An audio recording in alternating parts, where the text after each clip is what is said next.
하시면 되겠습니다.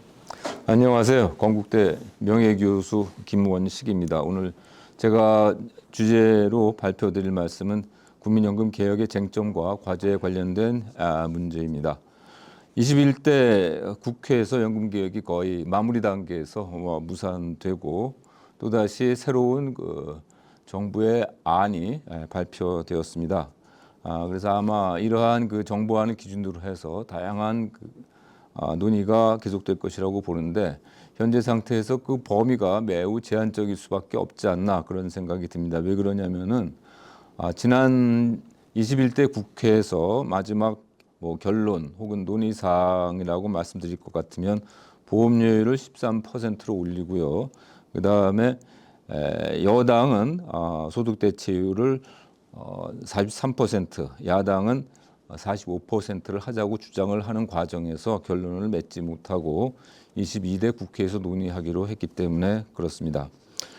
제가 오늘 말씀드릴 내용은 국민연금 개혁의 기존의 그러한 문제들, 패러다임의 한계를 저 나름대로 느끼고 어떻게 하면 국민연금이 정상화되고 안정화되고 더 나아가서는 퇴직연금과 개인연금을 포함한 노후 보장이 가능할 것인가에 대해서 말씀드리고자 합니다.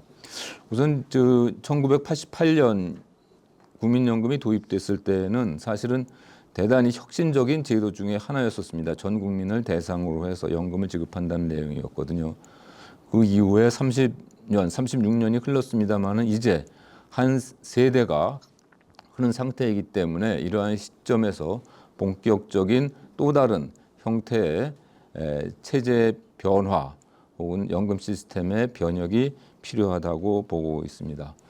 그동안의 국민연금 제도는 복지제도로서의 핵심적인 역할을 담당하고 사실상 정부의 노후 보장 수단이었습니다만은 그 역할을 하는데 한계가 있었다고 봅니다. 그럼에도 불구하고 그러한 기능을 계속 이어가면서 사실상 국민연금의 본질은 하나의 노동정책이고 금융상품이고 보험상품이라는 생각입니다. 그래서 이러한 관점까지 모두 고려한 연금개혁이 있어야 되지 않겠나 그렇게 생각을 하는 바입니다.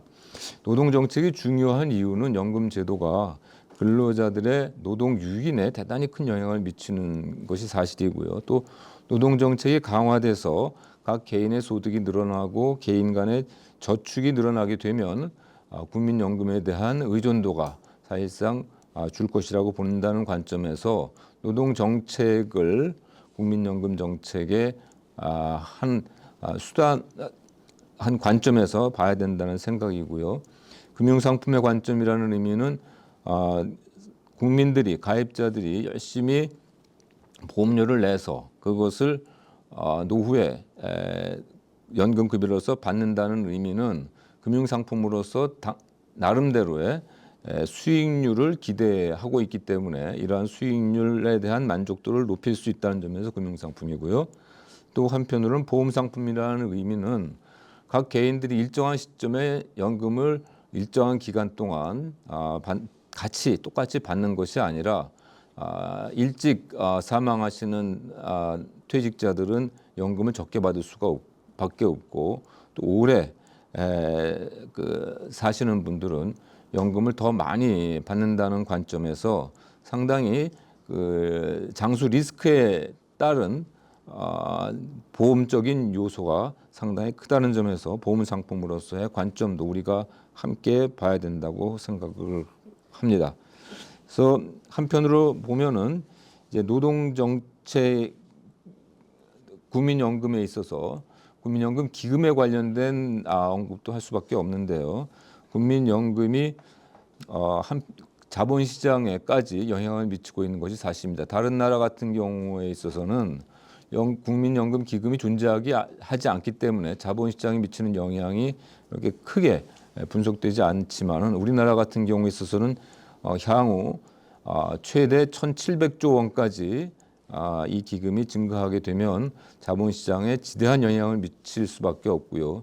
현재 있어서도 국민연금 기금은 주식시장이라든지 채권시장이라든지 혹은 또 해외에 투자를 함으로써 다양한 형태의 자본시장 영향을 미치고 있다는 것입니다. 그래서 사실상 현재 국민연금은 자본시장에 있어서 하나의 고래와 같은 역할을 하고 있는 것인데, 사실 처음에 저희들이 국민연금 기금을 정립을 할 때에는 국민연금 기금이 자본시장의 매기 역할을 해줄 것이라고 기대를 했던 것이 사실입니다. 그래서 자본시장을 효율화시킬 것으로 생각을 해왔는데, 현재 상황을 비추어 말씀드리면 국민연금은 매기가 아니라 고래가 되었다는 심각한 이 문제를 해결해야 되는 상황이라고 보고 있습니다.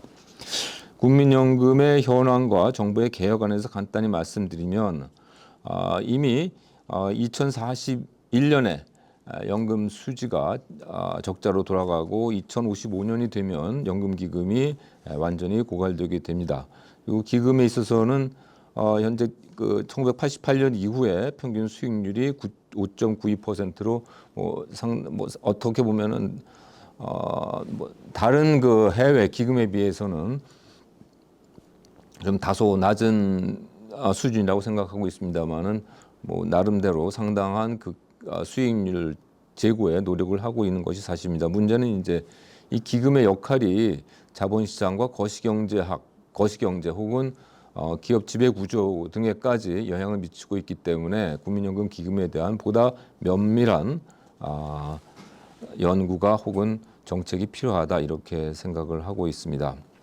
문제는 이제 현재 2024년 현재 기준으로 봤을 때요, 연금 수급자가 지나치게 적다는 것입니다. 20년 이상 가입한 자는 11%. 그러니까 1988년 이후에 약 30년이 지났음에도 불구하고 20년 이상 가입한 연금 수급자가 11% 수준에 머물고 있고요. 평균 수급액이 이들의 경우에 100만 원 정도에 불과합니다. 또한 전체 연금을 받는 연금 수급자들의 평균 금액은 약 54만 원 정도 되기 때문에 이러한 상당히 오래된 기간에 연금 제도가 운영이 되었음에도 불구하고 사실상 수혜자들이 그렇게 많지 않다는 것은 아직 우리나라 국민연금 기금이 성숙되지 않은 상태에 있다고 말씀드릴 수밖에 없고요. 어떻게 하면 이 기금을 성숙시켜서 실질적인 노후 보장 수단으로 국민들이 혜택을 받을 수 있을지에 대한 고민이 있어야 될 거라고 보고 있습니다. 복지부가 최근에 발표한 국민연금 정책 방향을 간단히 요약을 드리면, 지속 가능성을 높이기 위해서 보험료율을 9%, 13%로, 그 다음에 소득 대체율을 40에서 42%로 올리자고 얘기를 했죠. 근데 이 부분은 저는 다소 좀 이견이 있는 것이, 국민연금을 개혁하는 목적은 어떤 형태든 간에 국민연금 재정을 안정시키기 위한 것인데, 거기에 소득 대체율을 올림으로써 오히려 재정을 더 불안하게 하는 요인까지 같이 보완하고 있다는 것이, 이 부분에 대해서는 다시 한번 말씀드릴 예정이고요. 기금 수익률을 4.5%, 5.5%로 올려서 마치 국민연금 재정을 안정시키는 것처럼 보고 있습니다만은, 사실상 1%의 수익률을 앞으로 지속적으로 높인다는 것은 자본시장의 운영 경영상 굉장히 위험한 결과를 초래할 수 있다는 것입니다. 그러니까 이러한 목표 수익을 달성하기 위해서는 그만큼 리스크를 져야 하기 때문에 생기는 문제라고 말씀드릴 수가 있겠습니다. 물론 여기에는 이제 다양한 연금 기금 운영에 관련된 개혁이 필요할 수밖에 없다, 이렇게 말씀드릴 수 있고요.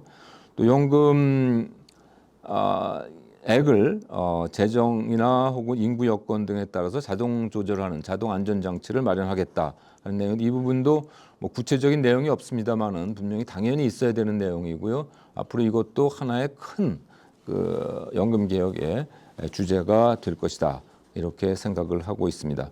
또한 보험료율의 인상에 있어서 연령에 따라 차등 보험료를 조정하겠다, 이렇게 얘기했는데, 물론 한편으로 보면은 세대 간 불평등 문제를 해결한다는 점에서 긍정적입니다만은, 결국 궁극적으로 이것이 차등시키는 것과 차등시키지 않는 것과 비교해서 그렇게 큰 이슈가 될 수는 없는데 나름대로는 이제 세대 간의 갈등 문제를 조정한다는 점에서 미세 조정을 한다는 점에서는 뭐 다소 중립적인 입장을 저 나름대로는 가지고 있습니다.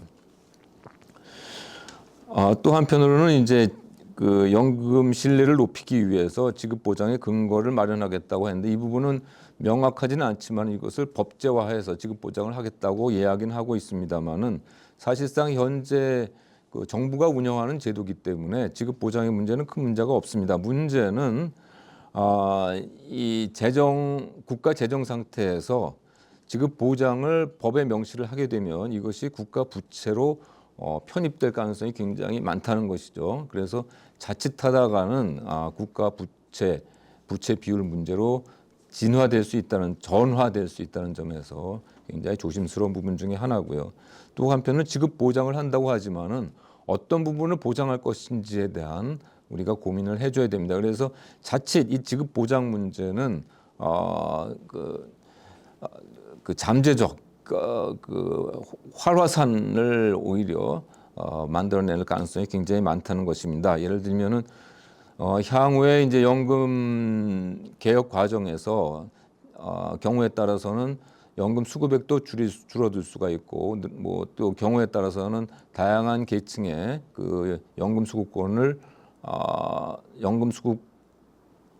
침해할 우려가 있는데 그러한 부분들에 대해서 오히려 국민들이 수급자들이 이해 당사자들이 지급 보장을 하지 않았느냐라고 제기를 했을 때 생기는 문제가 심각해질 수가 있습니다. 이건 하나의 우려라고 말씀드릴 수가 있겠고요.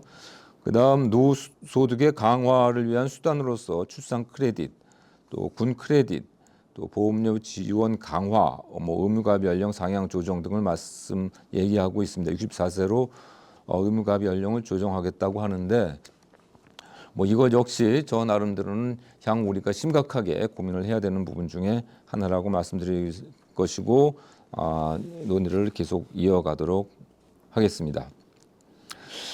또한 그 3층 연금의 구축 수단으로서 퇴직연금의 단계적 의무화라든지 연금 수령을 유도할 수 있는 대안을 만들겠다고 하고 있습니다. 바람직한 국민연금 개혁 방향을 저 나름대로 정리해서 말씀을 드리도록 하겠습니다. 그 연금 개혁의 목적을 우리가 좀 봐야 될 것 같은데요.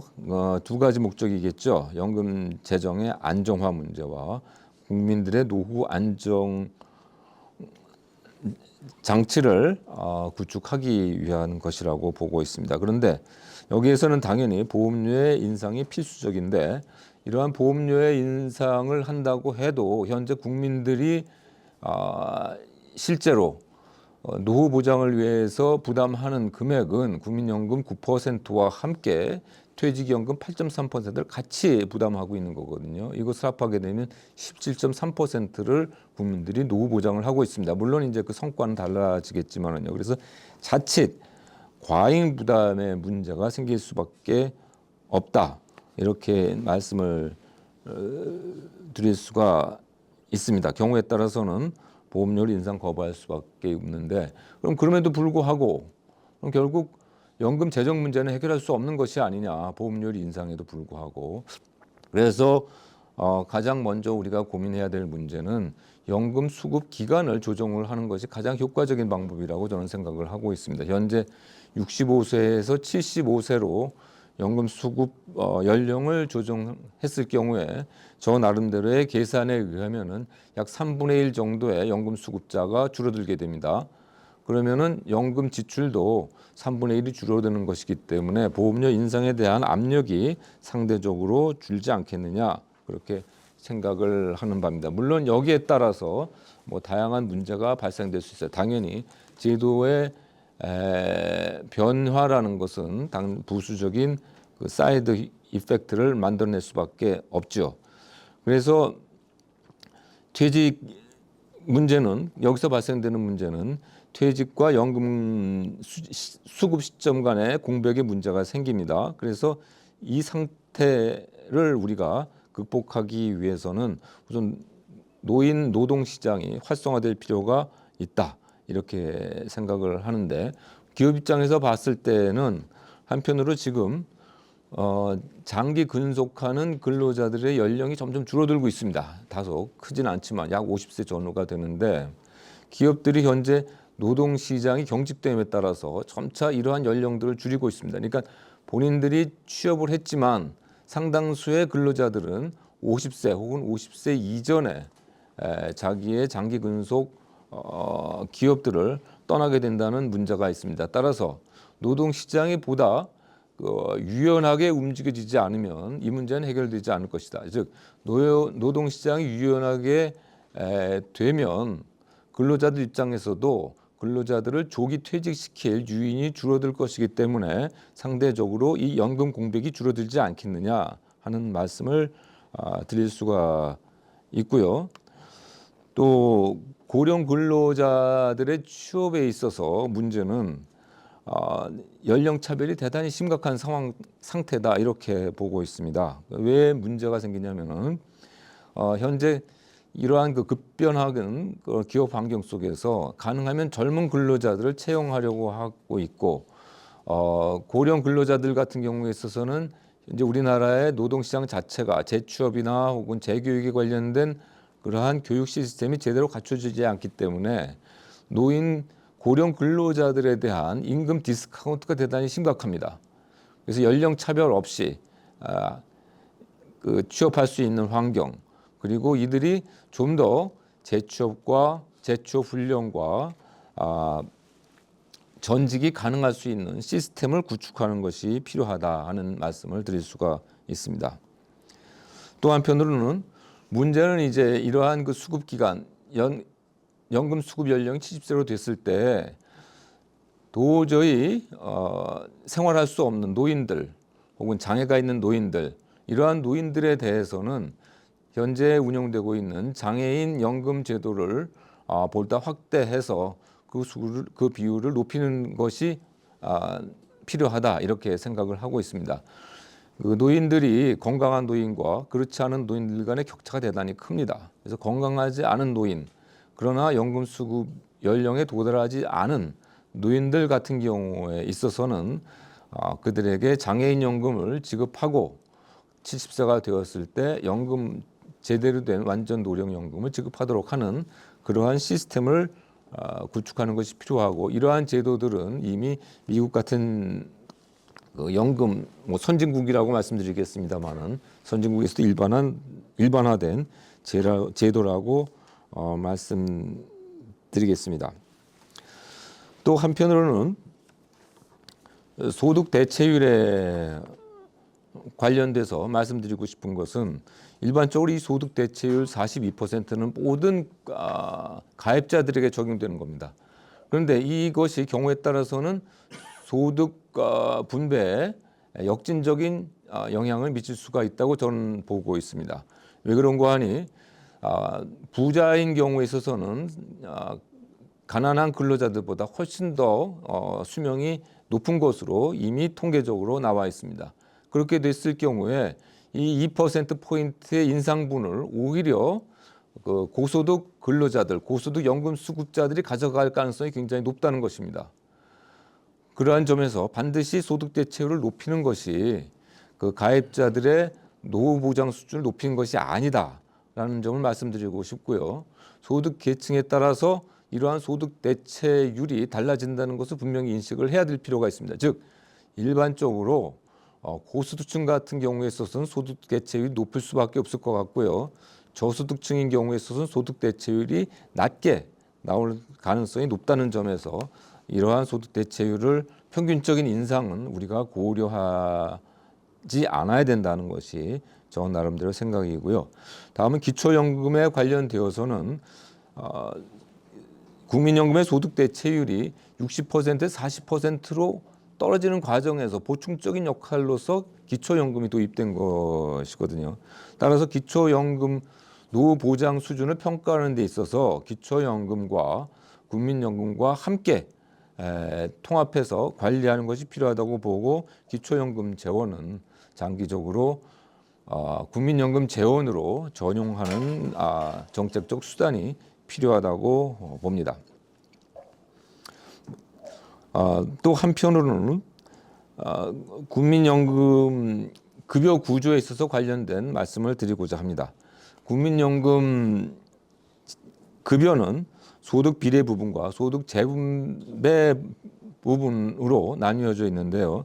이것을 이제 분리해서 장기적인 적립 시스템도 함께 가져가야 될 필요가 있다고 보고 있습니다. 그래서 소득 비례 부분에 대해서는 확정 기여형 형태로 연금 급여를 결정을 하도록 하고요. 소득 재분배 급여에 있어서는 확정 급여 형태로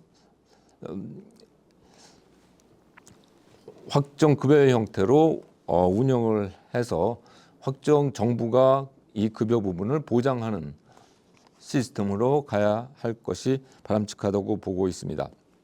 정부가 부담해야 할 확정 급여 부분은 기존의 기초연금의 재원을 전용시킴으로써 충분히 가능할 것이라고 보고요. 그렇게 함으로써 자연적으로 국민연금 제도에 정부가 예산을 전입할 수 있는 그 공간을 만들어주는 것이 바람직하다고 봅니다. 또 한편으로는 이제 우리가 노후소득 보장 장치의 하나로서 생계급여가 있습니다. 65세 이상의 생계급여 같은 경우에서 실적으로 연금의 역할을 하고 있기 때문에 저소득층의 노후 보장에 상당한 기여를 하고 있고요. 따라서 국민연금 제도의 공적 연금 제도의 성격으로서 우리가 국민연금, 기초연금 그리고 생계급여의 고령자들에 대한 생계급여 문제를 함께 고민하는 것이 바람직하다 이렇게 생각을 합니다. 정부 안에 특징적인 형태로서 이제 크레딧 제도가 있는데요. 크레딧 제도에 대해서 사실상 지금까지 정부가 기여를 하지 않고 있습니다. 그러나 이것은 국민연금 재정과 그다음에 국가 재정이 분리되어 있는 상태에서 크레딧 제도를 부여만 하고 국민연금에 대한 기여를 하지 않는다는 것은 결국 국민연금의 적자 요인을 키우는 결과로 이어질 수가 있습니다. 따라서 저 나름대로는 크레딧 제도에 대해서 정부가 그에 대한 기여를 하는 대안을 모색해야 된다고 보고요. 특히 군 복무 크레딧에 있어서는 저는 군인 크레딧을 줄 것이 아니라 이제 군 장병 같은 경우에 있어서도 200만 원에 이르는 수당 혹은 급여를 제공하고 있기 때문에 군 기간 동안에 정식으로 국민연금 제도에 가입자로서 편입시켜서 정부가 그에 할당하는 몫을 보험료로 제공하는 그러한 형태로 제도가 변형되어야 된다고 보고요. 축산 육아 크레딧 같은 경우에 있어서는 역시 정부와 기업이 공동 부담을 하도록 하고요. 또 기업에 대해서는 손실 처리를 하도록 함으로써 출산급여를 보완하고 더 나아가서는 고용보험의 혜택을 누림으로써 출산 크레딧 문제를 정리를 하는 것이 바람직하지 않나 그렇게 생각을 합니다. 뭐 시간상 저희가 조금 더 간단히 요약을 드리면은 더 나아가서 퇴직연금에 관련된 문제를 좀 정리를 해서 말씀드리도록 하겠습니다. 퇴직연금의 연금화 단순히 필요하다고 보고요. 퇴직연금이 과거 퇴직 일시금 제도에서 퇴직연금으로 정리되는 과정에서 좀 불충분한 부분이 있었다는 점을 좀 말씀드리고 싶습니다. 퇴직연금 제도가 DB형과 DC형으로 가고요. DC형으로 전환되는 과정에서 퇴직연금 급여가 감소될 수 있다는 것입니다. 즉 기업이 일시금 제도를 중간정산제를 만들고 그 다음 기업들이 DC형을 도입했을 경우에 성과급에서 성과가 낮은 근로자들 같은 경우에 있어서는 퇴직금이 줄어드는 문제가 생깁니다. 그에 따라서 성과급 제도가 확산됨에 따라서 DB형에서 DC형으로 근로자들의 이동이 될 가능성이 많은데 저 같은 경우 그런 경우에 있어서 사실상 근로자들이 이미 얻은 퇴직급여의 권리가 상실되는 문제가 생길 수 있습니다. 따라서 퇴직금 제도를 도입함에 있어서 퇴직금 제도를 개선함에 있어서 적금이 감소되지 않도록 하는 법적 장치가 반드시 있어야 된다고 봅니다. 최근에 최근에 논의되는 문제의 하나로서 퇴직연금 기금을 국민연금 제도에서 전용하는 문제에 있어서는 이미 국민연금 기금은 자본시장의 대주주로서 막대한 주주권을 행사하는 기금으로서 상당히 문제를 일으킴에도 불구하고 국민연금이 퇴직연금 기금을 흡수한다는 것은 자본시장의 왜곡을 대단히 심화시키는 결과로 이어질 수가 있고요. 더군다나 최근 국민연금기금은 ESG를 통한 스튜어드십을 더 강화함에 따라서 기업들에게 대단히 심각한 지배구조의 위협과 자본시장에 대한 조작 능력을 키워줄 가능성이 굉장히 높습니다. 이러한 점에서 국민연금 기금이 퇴직연금 제도의 운영에 참여하도록 하는 것은 대단히 위험한 결과를 초래할 수 있다, 이렇게 말씀드릴 수 있습니다. 저 나름대로의 내리는 결론은 국민연금 제도를 포함한 퇴직연금 시스템에 있어서 핵심은 국민연금과 기업 퇴직연금과 또 개인연금과 더 나아가서는 고령자 노동시장이라는 3층 연금 제도에서 4층 연금 시스템을 구축하도록 하는 것이 필요하고요. 국민연금의 공적 부문의 역할에 대응해서 퇴직연금과 개인연금이 민간 부문에서 개인의 선택과 기업의 자율성을 보장할 수 하면서 자신의 근로자들을 보호하는 민간 연금 시스템으로서 양립적 연금 시스템을 구축하는 것이 가장 바람직한 연금 제도의 혁신 방향이라고 저는 생각합니다. 이상으로 제 발표를 마치도록 하겠습니다. 감사합니다. 안녕하세요. 한국보건사연구원 명예연구원 윤성명입니다. 좋은 자리 불러주셔서 감사드리고요. 저는 뭐 이렇게 연구에 대해서 이제 드릴 말씀 많은데 한 10분 동안 짧게 우리 김원식 교수님 이제 발제한 내용 중심으로 말씀을 드리겠습니다. 제가 준비한 자료들이 몇 개 있는데 시간이 되면 그 부분에 대해서 보충적으로 말씀을 드리겠습니다. 김원식 교수님 오늘 말씀 주신 것에 대해서는 여러 부분에 대해서 제가 공감하는 부분이 있고요. 그런데 이제 또 한 두 가지 부분에서 제가 또 생각을 달리하는 부분도 있는 것 같습니다. 말씀하신 내용 위주로 일단은 제가 코멘트를 드리겠습니다.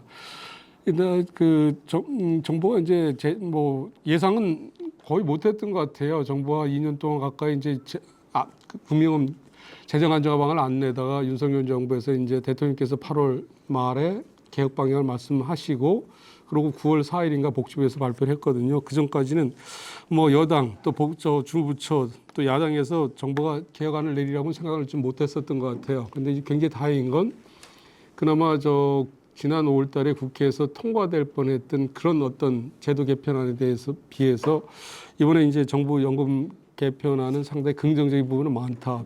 모두가 다 바람직한 건 아니지만 뭐냐면 지난번 5월달에는 야당 이재명 대표께서 대통령하고 연금 문제 하나만 가지고 영수회담을 하자고 할 정도로 그렇게 사회적 압력이 컸었고 또 김진표 전 국회의장께서도 통과시켜야 된다 그러고 많은 대다수 언론이 통과시키자 그랬었는데 그때 나왔던 안이 뭐냐면 보험료는 13%로 지금에 비해서 4%포인트 인상하고 소득 대체는 최소 44%에서 45%로 4% 또는 5%포인트를 올리겠다는 거였어요.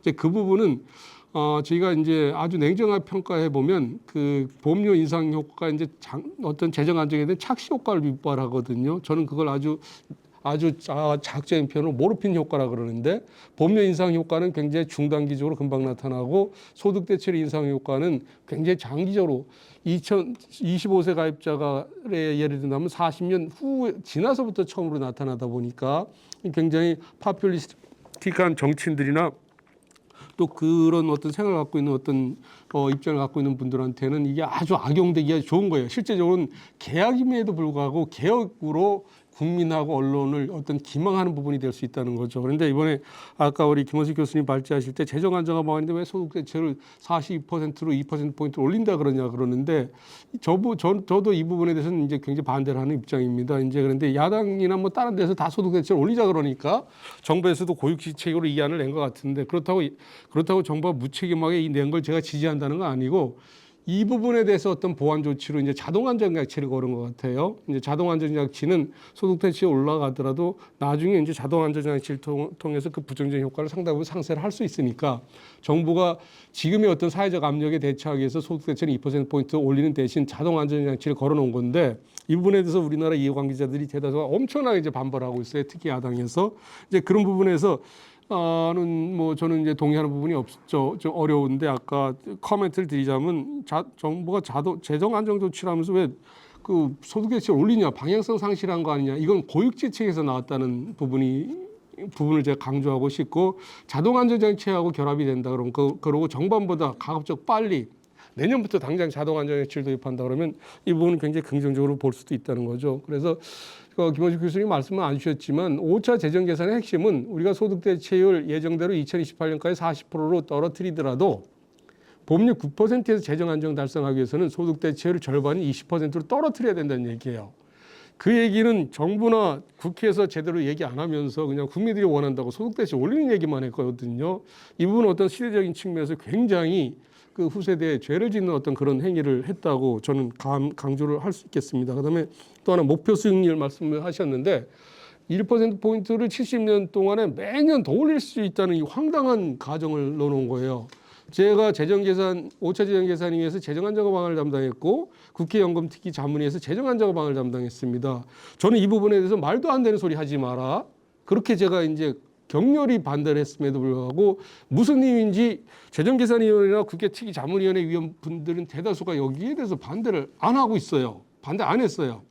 이게 무슨 얘기냐면 지금 국민연금 이미 이거보다 낮은 수익률 1%포인트보다 낮은 수익률을 올리기 위해서도 국민연금 3년에 한 번씩 마이너스 수익률을 기록해야 됩니다.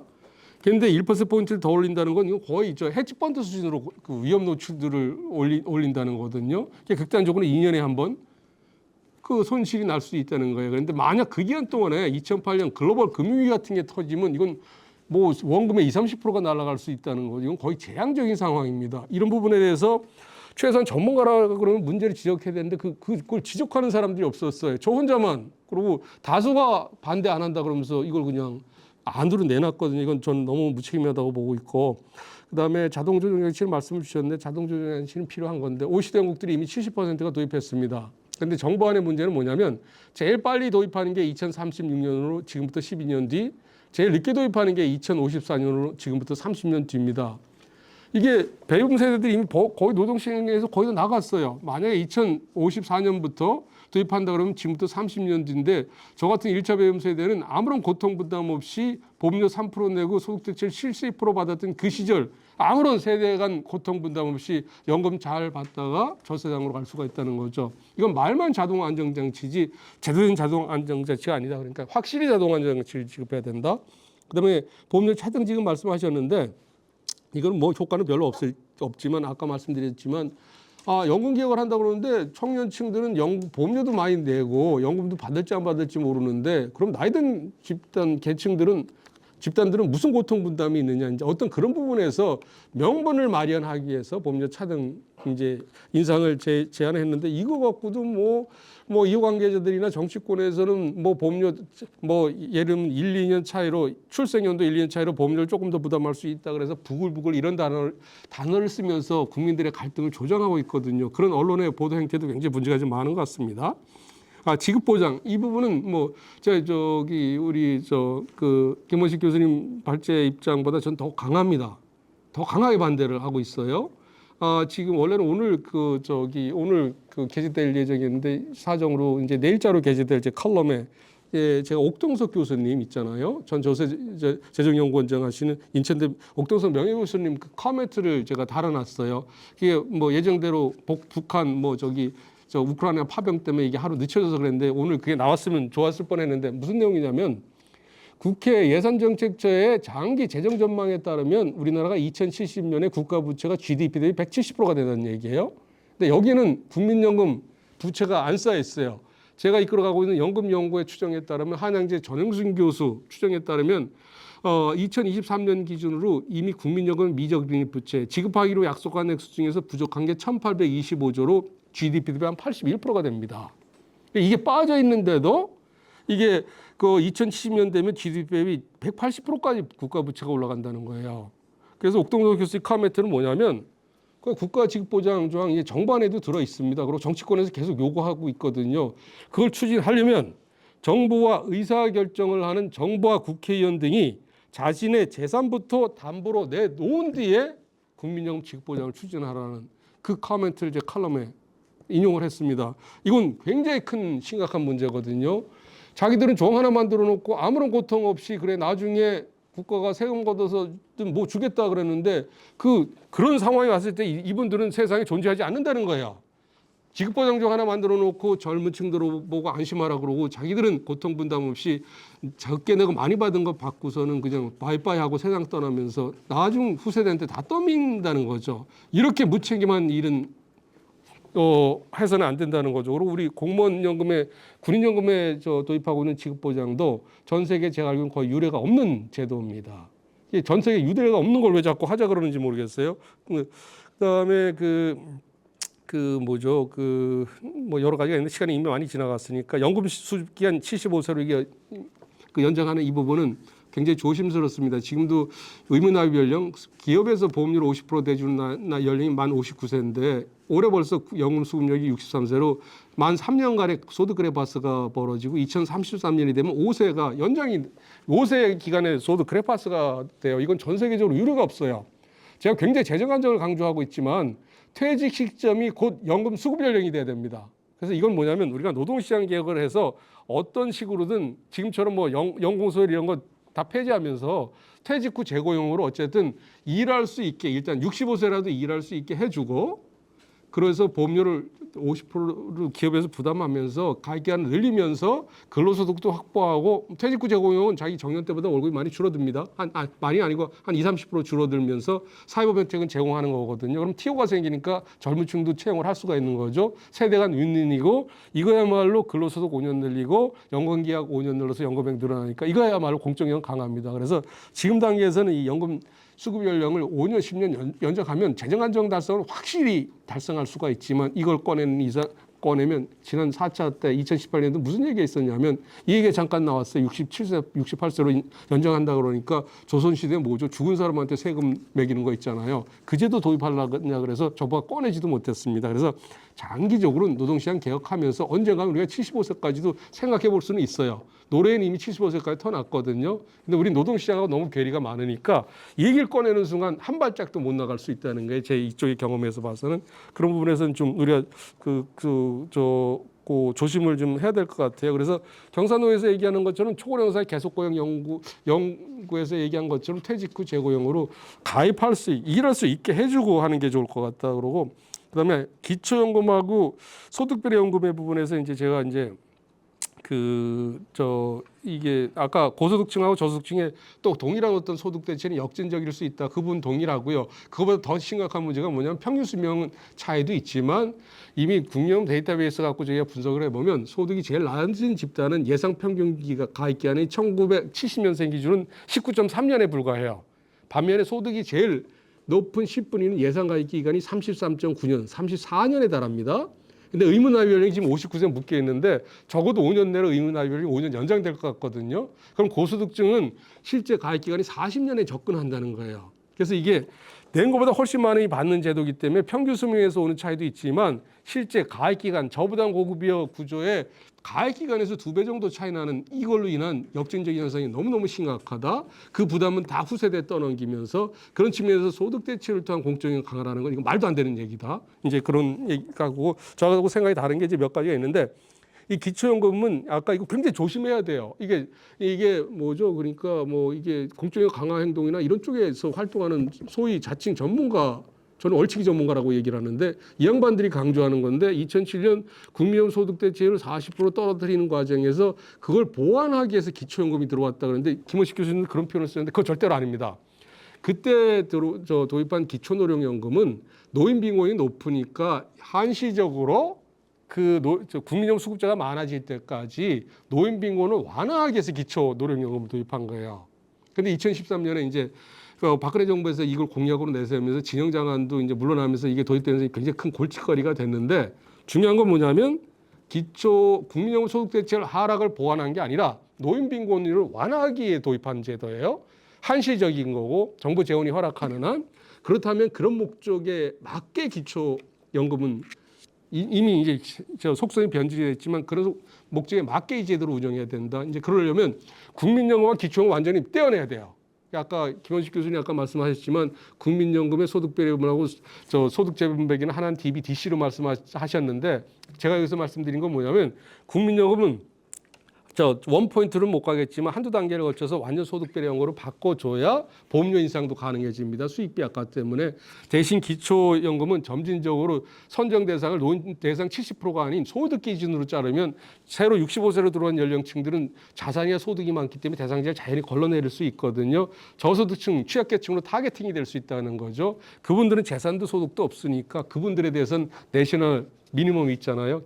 최저 빈곤선 정도로 지급한다 그러면 역할이 명확해지고 국민연금은 낸 만큼 받아가기 위해서 지속 가능하게 하고 기초연금은 뭐 최저소득 보장 개념으로 해서 취약계층한테 세금 투입하는 이런 식으로 하면 깔끔해진다는 거죠. 이 부분은 좀 잘 저하고 생각이 좀 잘 됐으면 좋을 것 같고 크레딧 제도는 뭐 저랑 큰 차이가 없는 것 같으니까 그냥 넘어가고요. 아까 말씀 주셨는데 이건 중요하니까 제가 시간을 쓰더라도 조금 더 이승기죠. 죄송한데 왜냐하면 이게 워낙 잘못 왜곡이 돼서 그러는데 지금 당장 뭐 카이스트 김우창 교수도 그렇고 공적인 강화 이렇게 뭐 좌파 진보 진영 쪽에서는 당장 국민연금 이거 세금을 많이 투입하자 그러는데 그건 굉장히 잘못된 얘기입니다. 우리나라에서 지금 그 진보 진영에서 자꾸 국민연금에 세금 투입하자는 건 뭐냐면 국민연금 보험이 올리기 어려우니까 자기들이 부담하기 싫으니까 세금을 투입하자는 거예요. 그러면서 독일의 예를 들고 있습니다. 이건 굉장히 중요해서 제가 강조를 하겠습니다. 여기 계신 분들은 나중에 누가 이런 얘기를 하면 적극 반박을 해주시면 좋겠어요. 고대 케이모 교수 또 충남대 제이모 교수들이 이런 얘기를 굉장히 많이 하고 있는데 뭐냐면 독일은 지금 현재 연금 지출의 한 30%를 세금으로 투입한다는 거예요. 우리도 그 정도 세금을 투입해야 된다는 거예요, 당장. 근데 이건 굉장히 잘못된 거예요. 왜냐하면 독일은 지난 5, 60년 동안 우리보다 보험료를 5배, 6배 더 부담하고 지금도 2배 이상을 더 부담합니다. 그런데 소득 대체는 우리랑 별 큰 차이가 안 나요. 독일이 한 47% 수준인데 독일은 45년 가입 기준의 소득 대체율이기 때문에 우리는 40년 가입 기준이거든요. 거기다 독일의 소득 대체율은 사회보험료 같은 거 제한 소득 대체율이에요. 그래서 동일한 소득 기준으로 따지면 우리가 독일보다 낮지가 않을 수가 있다는 겁니다. 그런데도 독일은 지금 세금으로 30%가 연금 지출에 들어가요. 그 이유는 뭐냐면 이걸 그 영부자 학자라는 사람들이 굉장히 국민과 언론한테 기망하는 발언을 하고 있는 거예요. 독일은 뭐냐면 동독하고 서독이 통일하면서 동독 지역 거주자들의 연금 수준을 서독보다 더 높였어요. 이건 어떤 화합 차원인 거죠. 그 동독이 망했는데 그건 누가 지급합니까? 지금 독일 정부가 그걸 지급하는 거죠. 동독 거주자들의 연금을. 거기다 또 하나는 뭐냐면 아까 크레딧 말씀하셨잖아요. 우리는 출산 크레딧 같은 경우 30%만 부담하고 70%는 미래 세대에 떠넘깁니다. 근데 독일은 어떤 식으로 운영하냐면 이런 크레딧 제도가 우리보다는 잘 돼 있는데 그 크레딧 제도에 들어가는 예산들을 당해년도에 100%를 다 넣어줘요. 미래 세대 부담을 안 지어주기 위해서. 이런 것들이 있는데 이런 건 싹 빼버리고 독일은 총 연금 지출액의 30% 세금 부담하니 우리도 지금부터 30% 세금 부담하자 그러는 거예요. 근데 아까 제가 말씀드렸잖아요. 우리가 국민연금 소득대체를 예정대로 40%로 2028년에 낮추더라도 지금 우리 연금연구에서 추산하는 1,825조의 부족한 돈, 그걸 나중에 이거 세금으로 다 해결해야 돼요. 그게 더 늘어나지 않게 해서는 국민연금 보험료를 19.7%를 걷어야 된다는 거예요. 지금 걷는 것보다 10.7%포인트를 더 걷어야 미래세대 부채가 1,825조 원에서 더 안 늘어나요. 1,825조는 세금으로 미래세대가 다 부담을 해야 되는 거예요. 거기다 덧붙여서 지금 현 세대들이 보험료 부담된다고 세금을 더 넣자는 거거든요. 이건 말도 안 되는 소리죠. 전문가들이 어떻게 이런 얘기를 합니까? 일반 국민들이는 잘 모른다고, 언론이 모른다고. 그래서 이 부분은 굉장히 중요한 것 같고, 그다음 시간이 많이 썼으니까 이제 퇴직연금 하나에 대해서만 말씀드리겠습니다. 드리고 싶은 말씀 많지만 퇴직연금에서 저하고 결정적인 차이 나는 게 이런 것 같아요.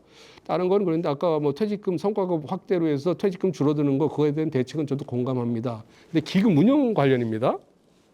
저도 국민연금 행태에 대해서는 굉장히 불만이 많습니다. 진보 정부나 보수 정부나 뭐 어떤 정권이 들어오면 연금 개혁에는 별 관심이 없고 자기 편 사람들 후고 뭐 기업이나 뭐 주인 없는 기업 이런 데다 앉힐 생각만 하고 있는 거예요.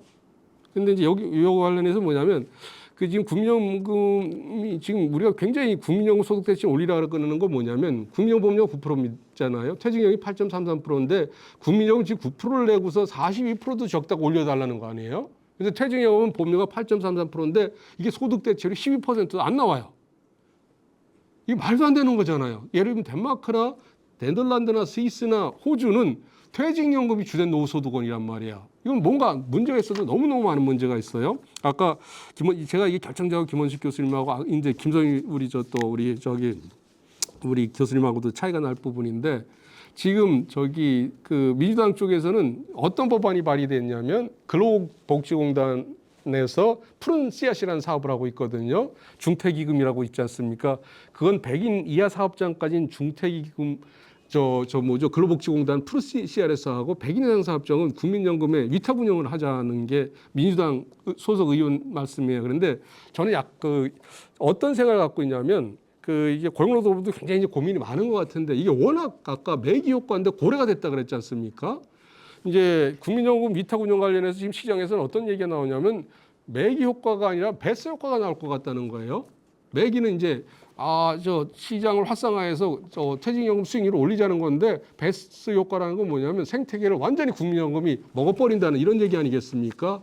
그래서 제가 제안하는 건 뭐냐면 저는 한시적으로 예를 들면 5년에서 10년 동안 가입자가 원하는 퇴직연금 있잖아요. 그 대상자가 원하는 한에 의해서 5년 또는 10년 한시적인 기간 동안 퇴직연금 보험료가 8.33%라 그러면 그게 전부 다가 아닌 한 3.3%포인트나 한 3분의 1 정도를 국민연금기금에서 운영해줘서 경쟁을 시키는 그건 필요하다고 봅니다. 이건 한시적이에요. 그러니까 원할 경우에만. 고용노동부도 이 부분에 솔깃해하는 부분이 있는 것 같아요. 그리고 또 하나 이 부분은 이게 그냥 시장만 옹호할 게 아니라 이 부분 우리가 굉장히 냉정하게 생각합니다. 매기 효과를 발휘하는 게 있어야 금융기관도 우리가 노력을 할 거거든요. 예를 들면 호주의 호주 슈퍼애니메이션 퇴직연금은 하는 게 정부가 하는 일이 모든 정부기관이 모여서 시장의 퇴직연금 운영자를 끊임없이 압박해서 가입자들 수익률을 높이는 쪽으로 가는 거예요. 우리는 손을 놓고 있어요. 고용노동부도 그렇고 금융위원회도 그렇고. 그래서 제가 알기로 나중에 이제 전문가시니까 김성일 교수님 말씀을 해주실 게 뭐냐면 우리는 퇴직연금 라인업 돼 있는 거 있잖아요. 퇴직연금 상품으로 인정해 주는 게 예전에 3,300개가였다는 것 같아요. 지금도 2,000개가 넘습니다. 이건 말이 안 되는 거예요. 이건 정부가 그냥 뭐 일을 놓고 있는 거죠. 그래서 다른 나라 웬만한 나라는 뭐 적은 나라는 제가 알기로 뭐 10개인가 몇 개밖에 안 된다는 것 같아요. 많은 나라도 100개가 안 돼요. 일단 여기서 뭐냐면 매기 효과로 국민연금공단이 조금 한시적으로 일부 운영하는 그건 전 필요하다고 생각합니다. 그래야 시장에 긴장이 있으니까. 또 하나는 정부가 최우선적으로 해야 될 건 뭐냐면 고용노동부 금융위원회 기재부와 합심을 해서 라인업된 거 있잖아요. 상품 일단 가장 단기간 내에 100개 이하로 줄이는 거 있지 않습니까? 검증돼서 웬만큼은 가입자한테 수익률을 돌려줄 수 있는 그 부분은 저희가 좀 합의를 좀 필요했을 것 같습니다. 시간을 너무 많이 썼는데 제가 꼭 하고 싶은 말씀드리라서 말씀드렸습니다. 감사합니다. 경희대학교 대학원에서 퇴직연금 경영론을 쭉 가르치고 있는 김성일입니다. 앞에서 두 석학분들께서 말씀을 많이 해주셔가지고 뭐부터 말씀을 드려야 될지 모르겠습니다. 그래서 핵심적인 것은 우리 김원식 교수님 같은 경우에는 시장에 있어서 중요한 그 지배 구조를 좀 더 핵심적인 고령인 사회를 고령 근로자를 활성화하는 예컨대 브래드리 셀드 시어머니 이야기했던 그 슈퍼 에이지 시대를 대비해 가면서 결국엔 근로소득으로서 연금을 대체가 아니라 보완해주는 역할을 해야 된다는 부분이고, 우리 윤승용 원장님께서는 너무 많은 이야기를 해주가지고 따라가지를 못하겠는데 제일 중요한 것 중에 하나는 후반 부분에 이야기하신 것들 중에 이제 상품 라인업 부분에서 사실은 그 라인업에서 우리나라 3,300개 정도의 상품 라인업 돼 있고요. 뭐 적게는 뭐 그 절대로 가입자들의 선택을 못하고 디폴트 옵션 제도의 하나인 호주의 마이슈퍼 같은 경우는 상품이 3개입니다. 두세 개로서 그 더 아이러니한 거는 그 지금 한투에서 한국투자신탁에서 호주의 슈퍼 A네이션 상품을 그대로 스킴을 따라서 했더니 수익률이 제일 높게 나왔습니다. 그런 결과를 쫓아 나오는 그런 형태가 나오고 또 디폴트 옵션 우리나라에서 제도가 참 불안전한 제도이지만 거기서 고용노동부에서 상품을 스크린해서 제공을 하니까 수익률이 더 10%대 수익률이 나오는데 기존 퇴직금이 5%대입니다. 그래서 이 부분은 굉장히 중요한 부분입니다. 그리고 지금 연금 개혁 부분에서의 퇴직연금 부분에서 아까 윤수민 교수님께서 말씀하신 일종의 퇴직금 전환제 말씀이신데요. 퇴직금 8.33%에서 뭐 3 내지 4%로 국민연금에 위탁한다. 그거는 뭐 계속 그 국민연금 쪽에서 주장을 2019년부터 어느 분이라고 말씀을 모르겠지만 계속 주장을 해왔던 내용들입니다. 결국 그거는 퇴직연금을 국민연금으로 좀 위탁을 해서 수익률 문제를 이야기하는 거거든요. 근데 저는 또 다른 각도에서 이야기를 하는 것이 현재 우리나라에서 이야기되고 있는 퇴직연금과 국민연금 관련해 이슈들은 유럽의 연금 개혁과 정반대로 가고 있다고 생각합니다. 왜 그러냐면 유럽의 공적연금 개혁은 사실은 공적연금에서 그 자기 의사결정 원칙 하에 사적연금 강화로 가고 있는데 우리나라는 사적연금인 퇴직연금을 공적연금으로 가져가서 가겠다는 정반대입니다. 근데 영국에서는 옛날에 컨트랙팅 아웃 제도가 있었습니다. 컨트랙팅 아웃은 공적연금에서 자기가 원하면 사적연금으로 전환하는 제도가 있었는데 그게 이제 그 오토 인롤먼트 제도가 들어오면서 자동적으로 없어진 그런 것이 있습니다. 그래서 제가 주장하고 싶은 것은 오케이, 퇴직금 전환제도 열어두자. 그 대신에 국민연금의 4.5 개인이 납입하는 4.5%에 대해서는 선택을 하게 하자. 자기가 자기 의사결정으로 DCS 운용을 하게 하는 방법도 같이 놓고 논의를 해야 된다고 생각합니다. 그래서 그 대략적으로 제가 말씀을 드리고 제가 준비한 자료는 현재 퇴직연금 시장에서 국민연금이 어떤 형태, 어떤 지금 주장을 하고 있는지를 모아놓은 내용입니다. 그래서 보시면 첫 페이지에 있는 내용이 바로 윤수명 우리 원장님께서 말씀하셨던 지금 NPS는 어떻게 움직이냐 하면은 계속적으로 캡을 씌우는 것이 퇴직연금제 이퀄 수익률 저조한 제도 이렇게 캡을 씌워놓고 거의 고착화되어 가고 있습니다. 그 다음에 NPS가 민주노총과 같이 기금형 제도를 운영하기로 했다. 그래서 그 밑에 제가 박스에 보면은 바로 윤수민 원장님 말씀하셨던 지금 현재 근로복지공부에서의 프런시앗 중소기업 기금형 퇴직연금 제도는 30명이 리미테이션입니다. 이걸 100명으로 늘리자. 그 대신에 100명 이상 되는 경우는 국민연금이 기금형으로 운용을 하겠다. 이게 한 잠정적 합의가 되어서 민주당 한정혜 의원이 대표 발의를 했습니다. 그래서 이거 아직 통과는 안 됐지만 이 암묵적인 묵계가 있었지 않았나 생각을 하고 있습니다. 그 다음에 이제 국민연금이 퇴직연금 기금에 참여하자고 하는 것이 근래에 있었던 이야기가 아니고요. 굉장히 오래다기보다는 2019년 거의 문재인 정부 시절부터 계속적으로 이야기되었던 내용입니다. 그래서 이용하 예전 국민연금연구원 원장께서도 작년 한국연금학회에서 발표를 했던 것이 퇴직연금은 낮은 적용 보편성과 거대 사각지대, 그 다음에 낮은 연금 적립금 수익률 이 두 가지를 가지고 이야기하셨는데 거대 사각지대라는 말은 사실은 틀린 말입니다. 퇴직연금 제도는 사각지대가 없습니다. 퇴직급여 제도는 왜냐하면 강제 제도이기 때문에 퇴직금도 퇴직연금도 다 퇴직급여 안에 있는 제도입니다. 그렇기 때문에 사각지대라는 말은 틀렸고요. 제도 단일화를 하면 요새 퇴직연금제에 대해서 의무화 강제화 말을 많이 쓰는데 저는 그 말 틀렸다고 생각합니다.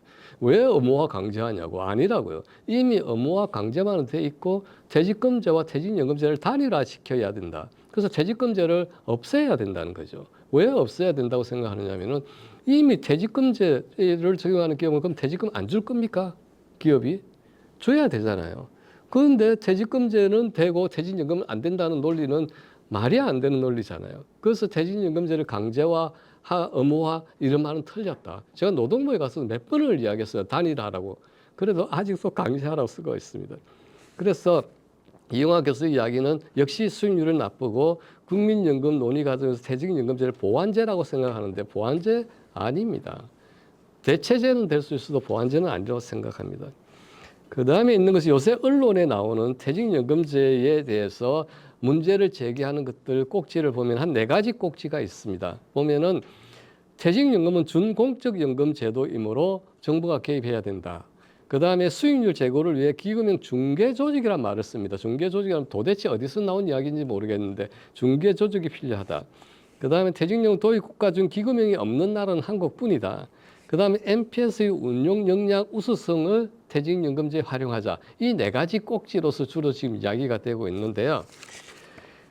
이게 말이 안 되는 게 제가 주장을 거기에 대해 반박을 하자면 4페이지에 보시면은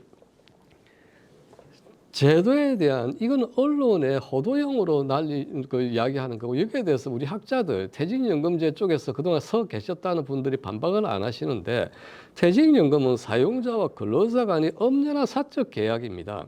국가가 법으로 제도를 강제했다고 해서 계약의 본질을 흐트릴 수는 없는 것입니다. 그래서 국가와 무관한 사용자와 근로자 대표 간 합의에 의한 단체 협약 사항이라는 것 전부가.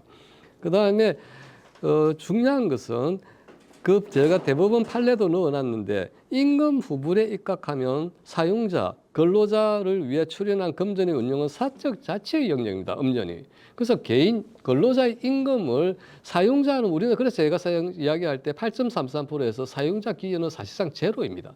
왜 제로이냐면 나의 근로자의 임금 후불이기 때문에 사용자가 기여가 없다고 저는 생각합니다.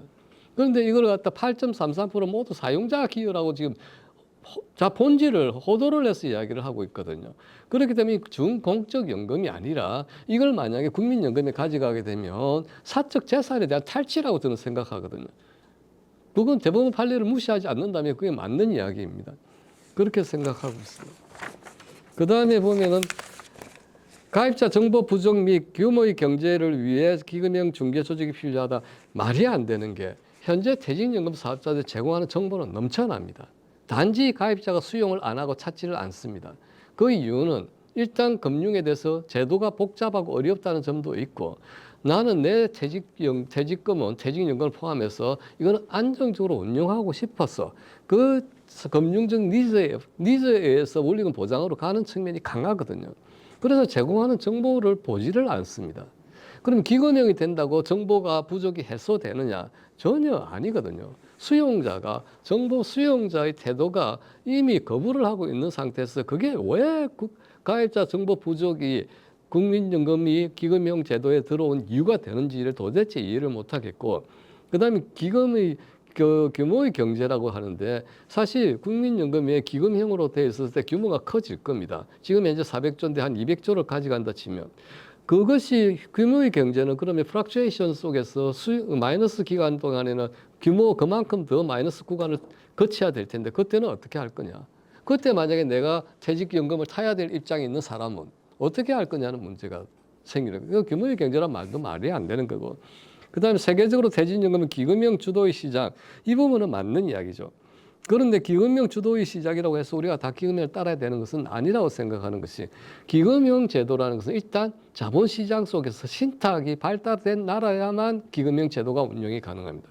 거기에서 굉장히 중요한 것은 수탁자의 의무에 대한 그 합의가 있어야 되고 그 수탁자의 의무에 있어서 성관주의 의무라든지 모든 것에 갖추어져 있는 나라야 되는데 우리가 느닷없이 그런 신탁 시장의 발달이 없는 나라에서 기금형 제도를 도입한다.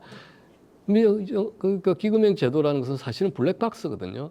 그 속에서 무슨 일이 일어날지는 우리가 맥스웰 영국의 맥스웰 사건 그다음에 일본의 JWPA 사건 등등에서 우리가 봤듯이 기금형이 사고가 나면 제로가 됩니다.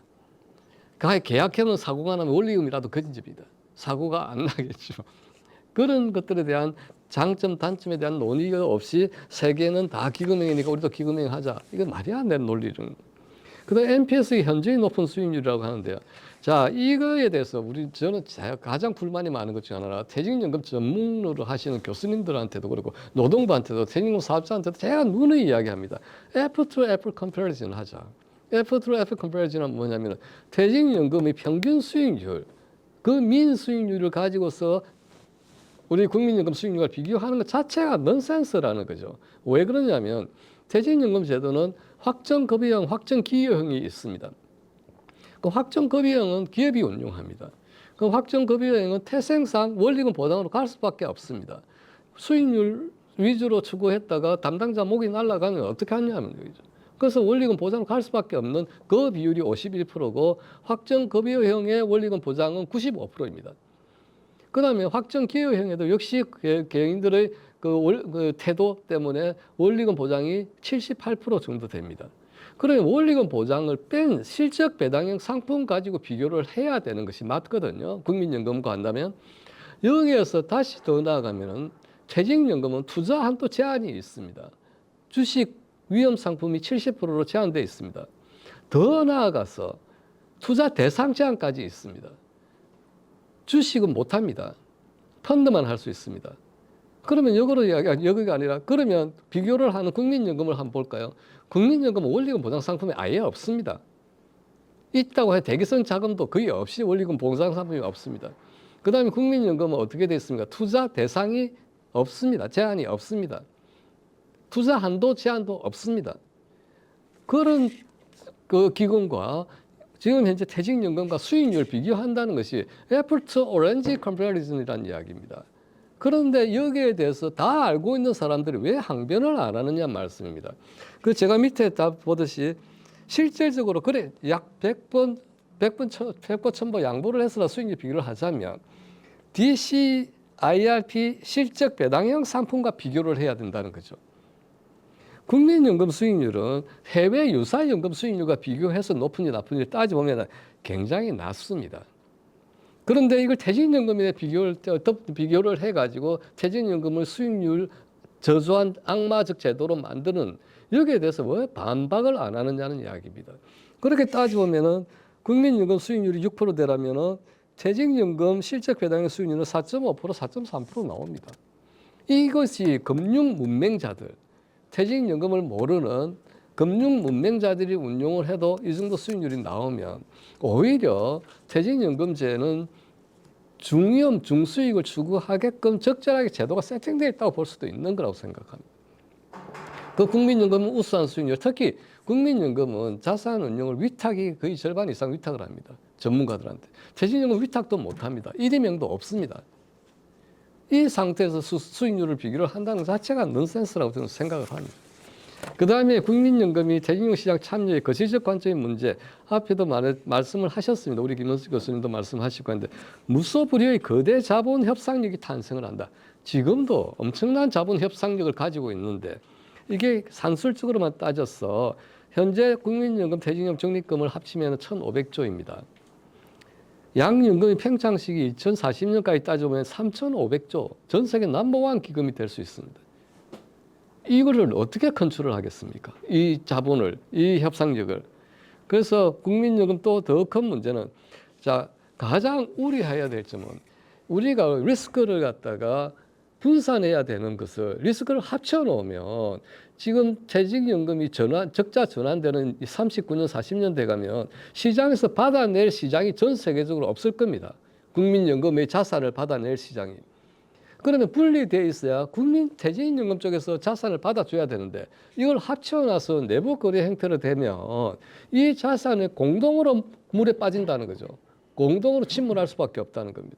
그러면 당연히 이거는 분리를 해놔야 되는 것을 합쳐가지고 간다는 것은 다른 어떤 밑에 깔려있는 다른 이유가 있다.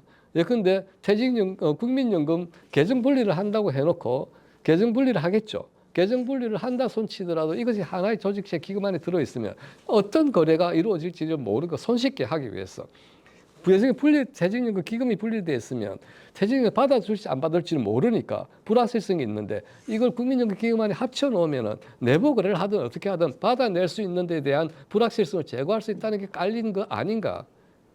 그것이 제가 의심하는 그 내용들입니다. 그렇게 생각하고 그다음 연금 사회적 우려. 지금도 그런 말이 나옵니다. 국민연금 자산운용본부장이 뉴욕에 가면 대통령보다 대우를 더 잘 받는다는 이야기들이 우스갯소리로 나옵니다. 지금 1,100조 정도의 기금이 그런 대우를 받는다면 나중에 이걸 합쳐 놓으실 때는 어떤 대우를 받을 것인가. 연금 사회적 우려는 아까 김은수 교수님께서 지적했듯이 현재도 굉장히 팽배해 있습니다. 그것이 그 다음 페이지에 제가 31대 기업만 국민연금 기업 소유 지분하고 자본 순위를 보면 우리나라 31대까지 31개 기업에 보면은 국민연금이 2위 자회분, 3위 지분, 4위 지분에 다 들어가 있습니다. 그러면 이거는 근본적 문제 제기입니다. 이런 국민연금이 퇴직연금을 가져가게 될 경우에 이건 내부자 거래가 되면서 수탁에 있어서 선관주의에 대한 정면 위반입니다. 이쪽이 DB를 국민연금에 안 가져갈 수가 있겠느냐고. 그러면 현재 20년 동안 쌓아온 나름대로의 퇴직연금 생태계 하나는 그대로 붕괴한다는 거죠. 그대로 붕괴할 수밖에 없다. 그러면 국가를 전체적인 국가연금 시스템을 전체적으로 보는 관점 입장에서 이 제도가 아니라 이 국민연금이 퇴직연금 시장에 참여한다는 것은 자본시장 자체에 대한 위협이 될 수가 있다는 거죠.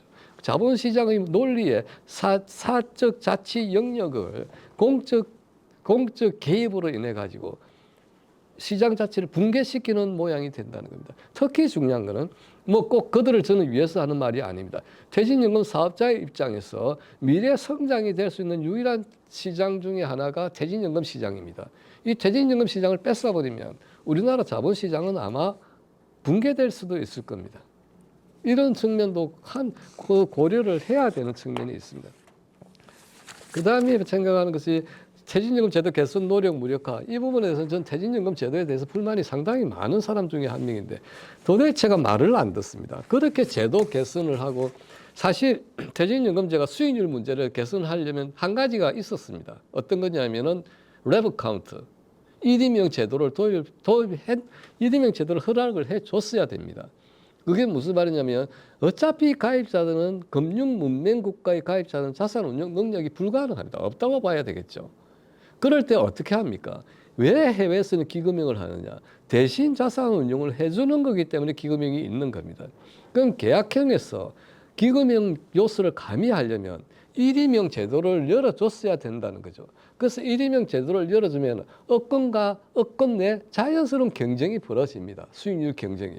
그런데 지금은 어떻게 돼 있죠? 지금은 1임형을 안 되니까 과점 형태입니다. 업권 내 독점, 업권 간 과점. 이 형태로 지금 운용되고 있는 제도에서 수익률을 올릴 이유가 없습니다. 특히 현재 계약형 제도에서 수익률은 미화가 되어 있습니다. 어떻게 미화가 되어 있냐? 계약형 사용자와 퇴직연금 사업자 계약을 맺습니다. 가입자는 계약 당사자가 아닙니다. 그럼 가입자가 지금 현재 사용자와 그다음에 그 퇴직연금 사업자 계약을 맺었는데 이 계약은 운용관리, 자산관리, 자산 키핑 계약만 되어 있습니다. 그러면 수익률에 대한 계약은 어떻게 되어 있죠? 상품 제공 기간이라고 계약 가버넌스 구조에서 떨어져 있는 자산운용사의 상품을 받아다가 서로 간에 또 주고받고 하는 구조가 되어 있지 여기에 수익률에 대한 책임을 추구할 수 있는 그게 창구가 없습니다. 그러니까 수익률이 미화가 되어 있는 제도입니다. 이 수익률 미화를 제대로 살려주려 하면 아까 말씀드린 대로 1임형을 허용을 해줬어야 된다는 거죠. 그것이 안 되는 바 이제 그 움직임이 로보 어드바이저 제도를 도입해서 1임형을 하겠다. 1임형을 해줘야 실력 있는 사업자를 가려냅니다. 그와 동시에 실물 이전이 이번에 들어옵니다. 실물 이전은 내가 A라는 회사가 지정한 사업자들을 해서 빠져나와서 내가 저 다른 데 보니까 저 사업자가 훨씬 더 잘해. 그럼 나는 옮겨갈 수가 있습니다. 설부 그대로. 이런 노력들이 빨리 됐어야 되는데 이제 와서 이 노력들을 하고 있다는 것이 안타까운 측면이 있습니다. 그래서 그 다음에 이제 14페이지 보면 제가 퇴직연금제 핵심 개선 사항을 말씀드려 놨습니다. 뭐 다 아시니까 이제 넘어가고요. 그래서 우리가 반성해야 될 거는 퇴직연금 사업자는 시장 확보에만 집중해서 가입자 만족 접근에 실패했다. 가입자 제도 만족하는 사람 아무도 없을 겁니다. 퇴직연금 일부 있겠죠. 퇴직연금 종사자들 중에 퇴직연금의 수익률을 그러니까 퇴직연금 제도를 잘 아는 쪽은 자랑합니다. 저한테 퇴직연금 사업자의 담당자들은 와서 한 얘기, 저 수익률 요새 한 20% 났습니다. 이런 식으로 자랑을. 그러니까 제도를 알면은 그렇게 됩니다.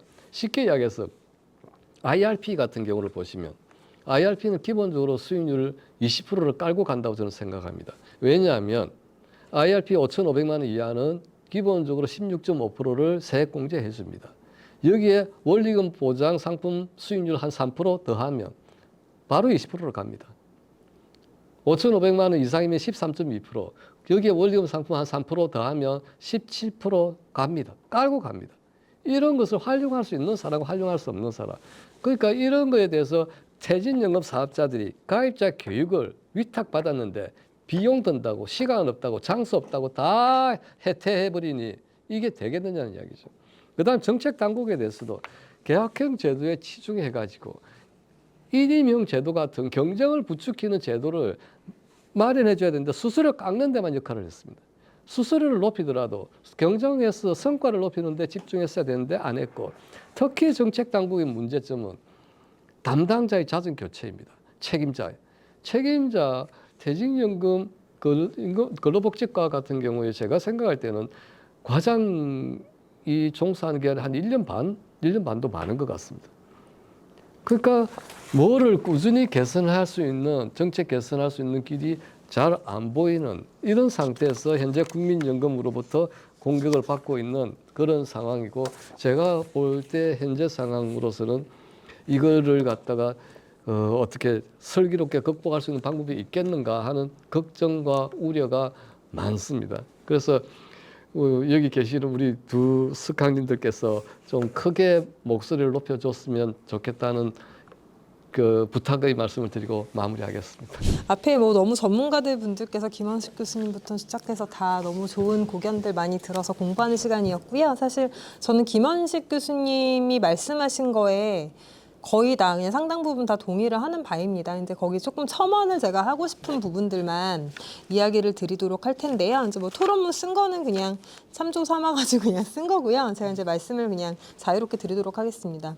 저는 사실 국민연금 개혁이라고 할 때 첫 번째로 그러니까 두 가지 문제점이 있는데요. 첫 번째로는 사회적인 합의의 문제예요. 근데 저희가 사실 그 부분을 굉장히 많이 지나치고 있지 않나라는 생각을 먼저 해보고요. 두 번째로는 이제 수리적인 산술적인 문제를 어떤 식으로 구조 개혁을 할 것인가, 두 가지의 큰 문제를 바탕으로 해서 이걸 풀어나가야 되는데, 첫 번째 사회적 연대 내지는 합의의 문제는 사실 사람들이, 국민들이 이 제도에 대해서 이해가 가냐, 그리고 내가 받아들일 준비가 되어 있냐라는 것을 먼저 정치적으로 해결을 한 다음에 여러 가지 전문가들이 이야기를 나누는 것이 공론화가 되어야 되거든요. 근데 사실 우리나라 지금 국민연금의 수혜 대상 또는 뭐 배제는 아니겠지만 잘 와닿지 않는 사람들이 저는 거의 대부분일 것이라고 생각을 합니다. 그렇게 되면 결국은 정치적인 부속물로밖에 기능할 수가 없게 되는 거고요. 그렇게 되면 국민들 이해시키기 너무 힘듭니다. 그래서 이제 개혁이 계속 지난하게 여야 간의 당정, 정치적인 문제로 치닫고 있는 거라고 생각을 하고, 두 번째 수리적 산술적인 문제라는 거는 뭐 모수 개혁을 비판을 하지만 결국 방법이 없는 거예요. 재정적인 거를 유지를 시키려고 하면은 보험료율을 올리거나 아니면 소득 대체율을 인하하거나 두 가지 방법밖에 없는 건 사실입니다.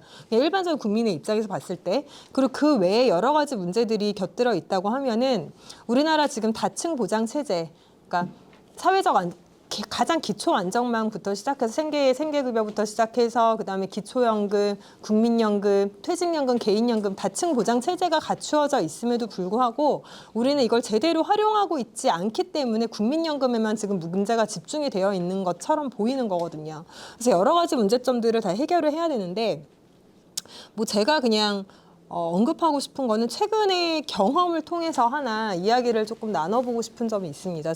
저는 사학연금 가입자인데 육아휴직을 하면서 1년 반을 육아휴직을 했어요. 근데 국민연금 가입자였을 때도 저는 육아휴직 경험이 있고 사학연금 가입자였을 때도 지금 육아휴직 경험이 2번이 있는데 가장 큰 차이점이 뭔지 언뜻 생각나시나요? 저는 진짜 깜짝 놀랐습니다. 이제 국민연금 가입자였을 경우에는 육아휴직을 하는 경우에는 당연히 그게 정지가 되고 기간이 산입이 됩니다. 그리고 그 비용을 가입자가 당연히 부담하지 않죠. 근데 사학연금 가입자로 바뀌고 난 다음에 그 돈을 소급해가지고 다 냈어요. 그냥 복직을 한 다음에. 그래서 이거는 그러면은 취지에 맞게 각 제도가 똑같은 층위에서 어떻게 보면 가입자 대상층만 다른 거고 움직여야 되는데 우리는 이러한 소수의 문제라고 치부가 되는 그리고 아무도 신경 쓰지 않은 부분에 대해서 하나씩 합의가 이루어지지 않으면 이거는 구조적인 개혁이라는 건 전 거리가 멀다고 생각을 합니다. 그래서 여기서 일단 첫 번째로 나오는 거는 다른 제도와의 관계를 무시한 채 국민연금만 개혁할 수는 없다. 근데 우리가 이 부분을 너무 간과하고 있다라는 거예요. 뭐 사학연금, 공무원연금, 그러니까 특수직영연금의 개혁 문제도 사실 지난한 문제지만 국민연금이랑 따로 떨어져 생각할 수 없는 부분이거든요. 우리나라 국민을 뭐 일반 국민과 특수직의 국민으로 나눠 갈라치게 할 수 없듯이 이거는 같이 가야 되는 문제인데 지금 뭐 어느 하나도 제대로 해결되지 않고 있는 또 사각지대의 그런 여러 가지 문제들 그렇게 하면서 계속 이거는 발생하고 있는 것이고요. 두 번째로 수리적 산술적인 문제와 너무 이제 뭐 문제점들은 여러 가지가 있겠지만 산술적 문제 관련해 가지고 지금 어떻게 이게 결론이 날지는 모르겠지만 보험료율 상승하고 소득 대체율 조금 낮게 하면서 이제 이거를 합의를 이뤄서 그 고갈 시기를 늦추자라는 것이 나왔는데 이게 언제까지 지속되냐는 거죠. 그리고 소득 수준이 예전에 비해서 굉장히 많이 높아져 있는 것도 사실입니다. 근데 저희 최고 상한액은 조금 오르긴 올랐지만 지금 600만 원대 초반인 거 617만 원으로 상승이 되긴 했지만 기준 소득 월액이요. 사실 저는 이거 더 높여야 된다고 생각을 합니다. 근데 그 부분에 대해서는 이런 방법 지금 이야기도 없어요. 그래서 보험료율과 뭐 이런 것만 이야기를 하고 있고 기준소득 월액을 높이는 방안이 사실 보험료율을 전체적으로 상승시키는 효과를 가지고 오기도 하거든요. 거기에 대한 계산을 사실 뭐 못하고 있는 것은 아닌데 여기에 대한 기득권에 어떻게 보면은 조금 사회적인 합의를 바탕으로 한 양보가 필요하지 않을까. 그게 결국은 세대적인 형평성을 확보하는 것보다 저는 더 중요하다고 봅니다.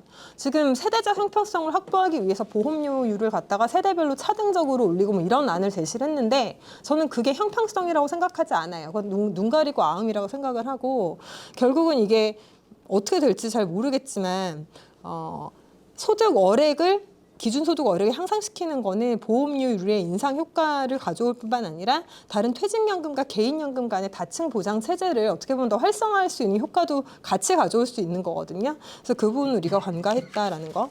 그리고 뭐 김원식 교수님께서도 노동시장 이야기하고 여러 가지 말씀을 하셨는데 이거는 저출산과도 멀리 있는 문제가 아닌 겁니다. 결국은 그게 똑같이 맞물려가는 문제인 건데 가장 큰 사각지대는 결국은 젠더 이야기를 또 안 할 수가 없는 게 1인 여성 노인 인구의 증가입니다. 그럼 이 사람들은 결국은 경제적인 소득 수준이 굉장히 상대적으로 낮은 집단이고 저학력일수록 여성 노인 인구, 1인 여성 노인 인구가 많다는 그런 연구 결과도 굉장히 많이 있습니다. 그럼 여기에 대한 배려를 어떻게 할 것인가? 그래서 저는 뭐 사실 경제학자도 아니고 사회 정책을 전공을 하고 지금 뭐 행정학과 분야에서 연구를 하고 있지만 조금 챙기지 못하는 부분을 함께 가져갈 때 사회적 합의라는 것들도 이루어질 수 있는 거고 단순히 그런 수리적인 계산만으로는 국민들을 설득시키기 힘들다.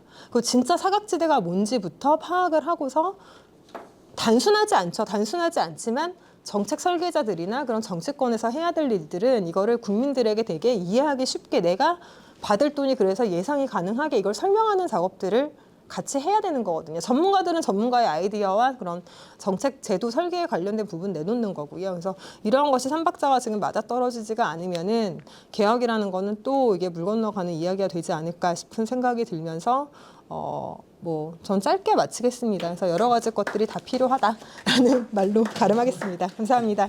정책을 얘기를 하면은 이 과정이 항상 문제가 되는 경우가 있는데 경제학적인 관점에서 보면 궁극적으로 어디에 지향하느냐에 우리가 초점을 맞춰 주고 그 틀 속에서 얘기를 해야 된다고 생각을 합니다. 그래서 그러한 측면에서 몇 가지 말씀을 드리도록 하겠습니다.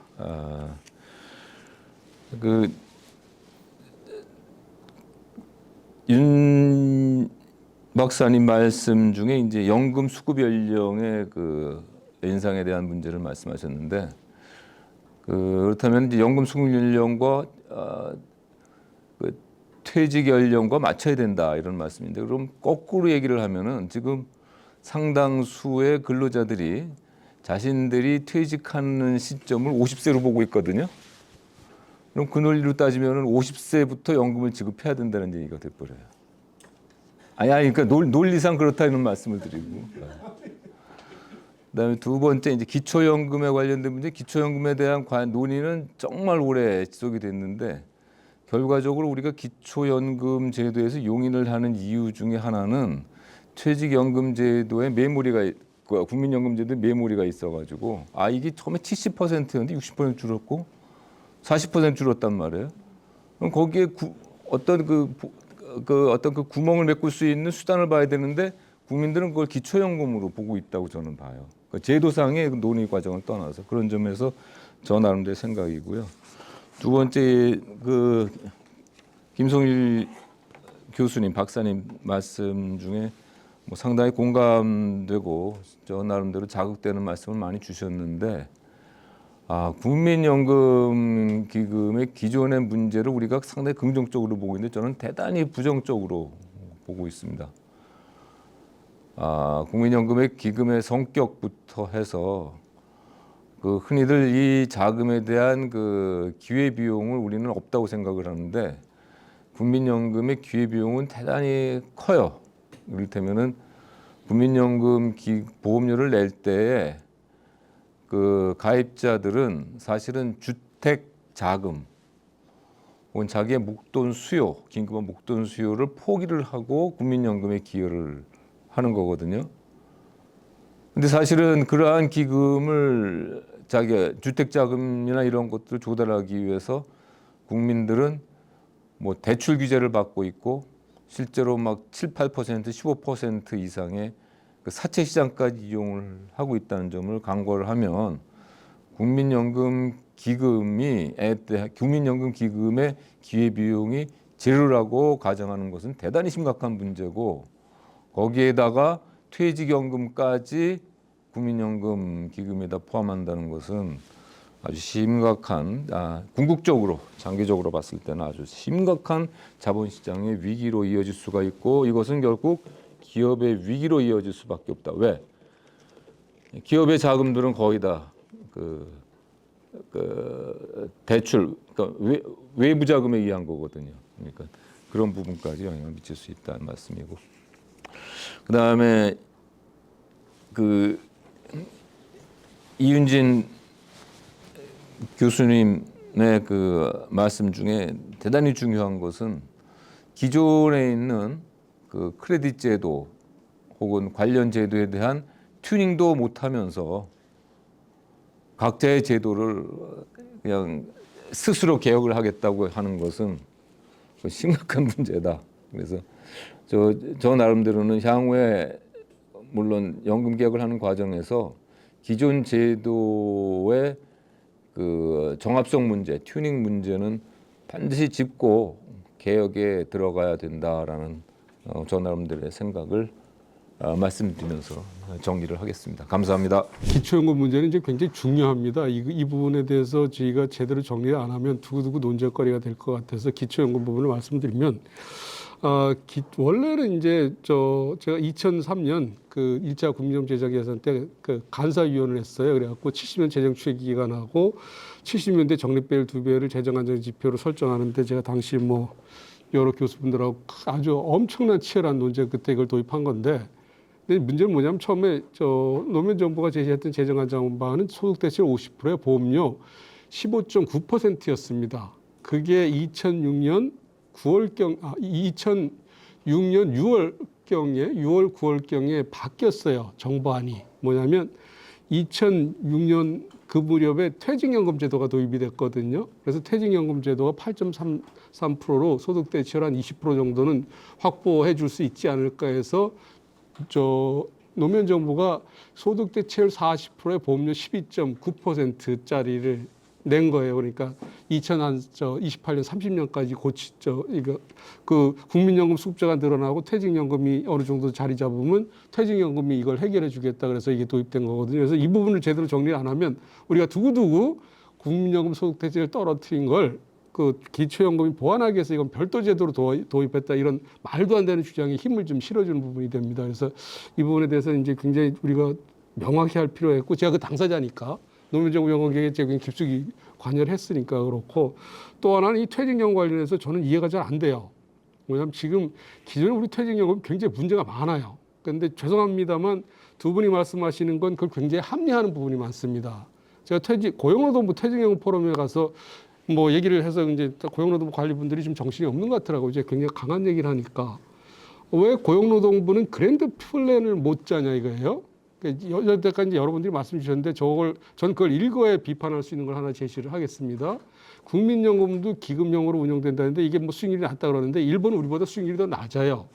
그 다른 외국 기금들하고 우리 비교하는 건 그건 직역연금입니다. 뭐 캘리포니아 공무원연금이나 등등 이런 거지.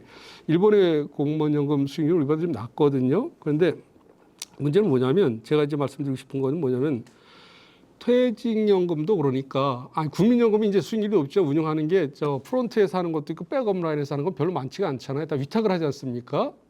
근데 제가 그림을 그리라는 건 고용노동부가 이런 거예요. 고용노동부가 잠깐 매기 효과를 가져다가 시장에 긴장감을 조성시키는 왜 고용노동부는 8.33% 되는 걸 고용노동부가 근로복지공단에 다른 큰 국민연금 기금연금부 같은 거 못 만드냐 이거예요. 아니, 제가 이 말씀을 안 꺼내려고 했는데 왜 꺼내는 이유냐면 그러면 기존의 기존의 퇴직연금 관련해서 문제 제기하는 부분들이 거의 일시에 해결될 수 있습니다. 많은 부분들이 지금 오해를 하시는 것 같은데 저는 퇴직연금을 국민연금공단에 위탁하자는 얘기가 아니에요. 일시적으로 매기 효과만 갖고 오자는 거고 다른 진보 성향 있는 양반들이 국민연금에 맡기자 이거는 완전히 다른 겁니다. 세계은행에서 얘기하는 것처럼 공적연금, 퇴직연금, 개인연금 다층 체제로 가야 돼요. 이거는. 근데 지금 상태에서는 이건 죽도 밥도 안 된다는 거죠. 백년하청이에요. 그러니까 특단의 대책이 필요하다는 거고 아까 크레딧 관련해서 국민연금에서 제공을 했는데 사경을 보니까 다 본인이 부담했다 했지 않습니까? 제 토론문에는 있는데 말씀 못 드렸는데 지금 2022년에 그 보고서에 있는 내용이 그 OECD에서 이제 한국 정부에서 요청한 거예요. 거기에 굉장히 자세한 우리나라 연금에 대한 어떤 리뷰가 있습니다. 그 중에 하나가 OECD 연국 중에서 4나라가 공적연금을 분리 운영한다는 거예요. 그 나라가 한국, 독일, 프랑스, 룩셈부르크입니다. 나머지는 다 통합 운영을 해요. 그런데 여기서 중요한 건 뭐냐면 저는 국민연금, 공무원 사기연금을 합치자는 게 아닙니다. 제 토론문에도 있지만 100% 투명하게 비교 가능하게 퇴직연금까지 똑같이 운영하라는 거예요. 일본은 1959년까지 응급제도로서 공무원은 보험료 한 푼도 안 내는 제도가 2015년에 명실상부하게 100% 일반 국민하고 똑같은 제도로 운영됩니다. 저는 합치자는 게 아니에요. 100% 투명하게 운영하고 항상 공무원연금 개혁 얘기 나올 때마다 우린 퇴직금 적게 받으니 그걸 연금을 환산하는 과정에서 뻥튀기가 일어나거든요. 당장 내년에만 공무원연금 적자 보전액이 10조 원이 넘어갑니다. 그런데도 항상 똑같이 퇴직연금하고 똑같은 얘기를 한다는 거죠. 그래서 제도를 통합하는 게 아니라 통합 운영을 하면서 그러면 지금 아까 우리 교수님이 말씀하신 있잖아요. 크레딧 이런 것도 100% 클리어하게 된다는 거예요. 이걸 개별 제도가 알아서 해결하라는 게 아니라 그건 불만도 없어요. 지금 예를 들면 공무원연금, 사학연금이 9%포인트 더 부담하지 않습니까? 그거는 퇴직연금 100% 주고 남는 건 DC형으로 그만큼 더 부담하는 만큼 주라는 거예요. 근데 이건 죽어도 못하겠다는 거예요. 그러면서 우리 국민연금 가입자보다 수익비도 낮고 다 손해라는 거예요. 손해인데 왜 그렇게 못합니까? 여기까지 하겠습니다. 감사합니다.